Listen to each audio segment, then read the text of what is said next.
What's up, everybody? Brian Tong here, and yes, this is my review of the new AirPods Max second generation. Some of us like to call it AirPods Max 2, but you didn't think I was going to review these? Of course I was going to review these, okay? So I keep talking about how I love the color purple. I just decided to lay out the AirPods Max with some other purple items. And when you look at what's really, you can call this purple, lavender, lilac, whatever you want, but Apple's AirPods Max, this is kind of more like a very silver color against actual purple things. It looks almost more muted and silver. I even put it up next to the iPhone 14 Pro, but when you're not wearing purple, these do look purple. When you're comparing it to purple things, it doesn't look purple. What are the other colors it comes in? There's orange, which looks like a orange creamsicle pop. They have still blue, and then you got midnight and starlight. Those two actually completely match if you have something like a MacBook Air or other Apple products. If you want to go matchy-matchy, and there are people that love to do this because this is, let's be honest, this has become really even more like a fashion statement when you wear it, and it has an iconic look to it when people wear it. Yes, I get why you want to match it, but if we want to talk about the technical stuff, let's bring up our friends, the original AirPods Max. And I told you, like, these look basically the same. Look at these. Yes, same. Like, they are physically, I even put them on a scale to weigh them. What is the difference in weight?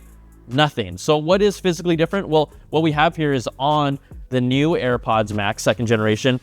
Lo and behold, there is a USB-C port here. So yes, finally, it gets up to speed. There's no more Lightning, USB-C. So when you think about this product, okay, AirPods Max, new colors, USB-C. What else is new? That's right. Nothing else is new about this. I mean, if you thought about this, they could have released this USB-C version of this product 2 years ago, quite honestly. They really could have, but they did it basically 4 years later. So let's talk about some of the technology and some of the things that I wish was inside. If you saw my previous review, which was basically 4 years ago, the sound quality on the AirPods Max, they're excellent. And, you know, at that $549 price point, think about it. At that time, people were like, is this really worth it? And I would say from an ecosystem benefit, I matched them up all the way with the B&O H95s, which are considered like some of the top tier over-the-ear headphones. Those were $999, and the AirPods Max did a really good job of getting close. The biggest difference really is that the H95s, they have a larger soundstage, and what I mean by that is you don't feel like confined when you have these on. It feels like you're actually in an open space, so those did better. But otherwise, AirPods Max, great lows, great dynamic range, great mids, and the highs are pretty clear too, but that next level up, H95s, no matter what, they are a better sounding product. But for $549, when you compare to things like, at the time, the Sony XM4s, the Bose 700s, these were clearly a little edge above those. But we've got to talk about, you know, the comfort. What about the comfort? These are arguably, they look really good. Like, I look good, right? These are arguably the most uncomfortable over-the-ear headphones because over time, the weight gets to you. They sink down on you. I don't even use them for traveling because they're just so heavy and cumbersome. Apple, after 4 years, didn't do anything to change probably the biggest number one concern of the AirPods Max. Just make them more comfortable. The ear pads are still the same, right? There's still these magnetic things that you can pop in and out, which can be fun because, you know, you can kind of customize them if you want to. Can we talk about the carrying case it came with? Yeah, it's still arguably the worst and least protective case out of any headphones, period. You have headphones that sell for $250 and higher. Their cases are so much better than what we have here. And I said it with the first AirPods Max, and I'll say it again with these. This is just a terrible case or protective bra or whatever it is.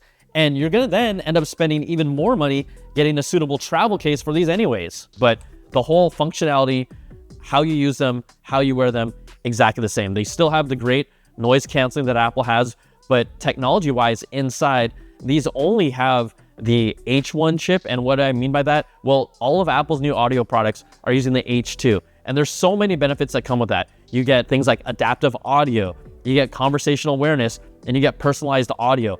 Now, part of me understands that, okay, these are $549. Not as many people have them. You have AirPods Pro, which have clearly risen to Apple's, like, you know, best-selling wireless earbuds. They're Apple's true target and the top-selling headphones overall, or, you know, earbuds overall. But people still use these outside on the go. There's plenty of room that these could have put in the H2 chip, but Apple didn't do it. Another thing that they could have improved, the price, $549 for arguably the same headphone from 4 years ago. Now, guess what? When did AirPods Max really take off? When did people really start buying them? It was probably around the 2.5, 3 year point where Amazon started selling them for $399. So when you think about that, why is it compelling for someone to buy these for $549 when it's basically the same headphone?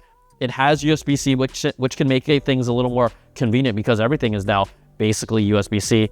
But the buying proposition is this for someone who really wants fashionable AirPods Max with the same design and a USB-C. Now, I know there are some people out there like, look, Apple, you almost got me, but it's hard for me to look at these. You are at home like, okay, Brian, well, what is the headphone that you actually use? Okay, I'll show you.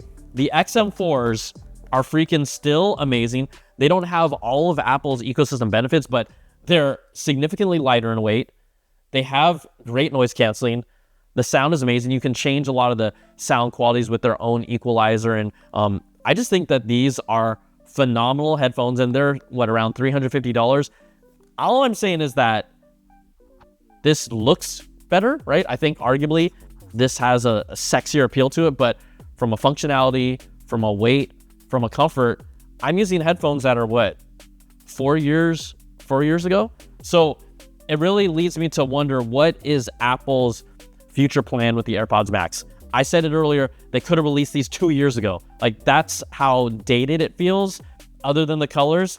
Now, if this is your first AirPods Max and you have never owned a pair, I could understand why you would purchase them finally. But if you've owned the original and you are hoping for Apple to take that next generation leap for AirPods Max, you can't be happy with what they did here, and I'm not. And I'm gonna keep it real with you. When I look at this product, I'm still thinking, like, what are we trying to do? If this stays the same for the next 3 or 4 years, I'm gonna have big issues with it because nothing has really changed. I mean, we want to reward companies for pushing technology forward, but if you have to talk about the most disappointing product from Apple in 2024, this has to be it. And I'm sorry, I hate to do it. You know how much I love purple, but this is also bad Apple. Flat out. Bad Apple.